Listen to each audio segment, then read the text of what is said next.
Okay, så er den her. Jeg er helt oppe at køre lige nu.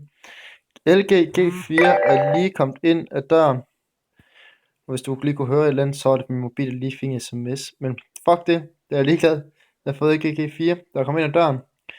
Jeg tager et billede med min Nexus 5. Så ser man kan gøre det her alene med venstre hånd. Kom så! Bum!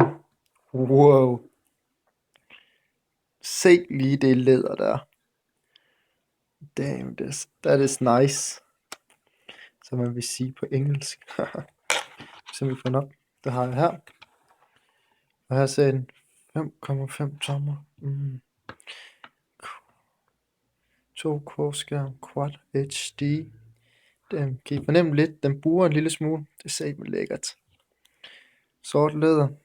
Føles rigtig godt. Noget dejligt noget i forhold til. Rigtig robust føles faktisk som om. Og knapperne. Dem kender vi på forhånd jo. Se engang der. De føles. Hvor er der noget plastik over. De blev lidt mindre, synes jeg, forhold til G3'eren. Måske det var mig. 1,8 kamera. Det er bare lækkert det her. Fokuslinse. Damn. Smukt, smukt, smukt.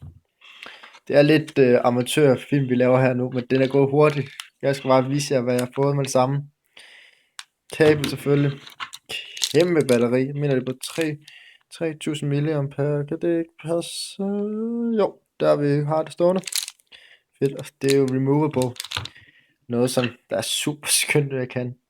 Og en hvid charger. Det går over til hvid nu, i stedet for sort. Fedt. Det var faktisk det. Ja, det er det der i. LG G4. Det var 2 minutter lige hurtigt vise, hvad jeg har fået ind ad døren. Damn, jeg glæder mig. Nu skal der bare testes.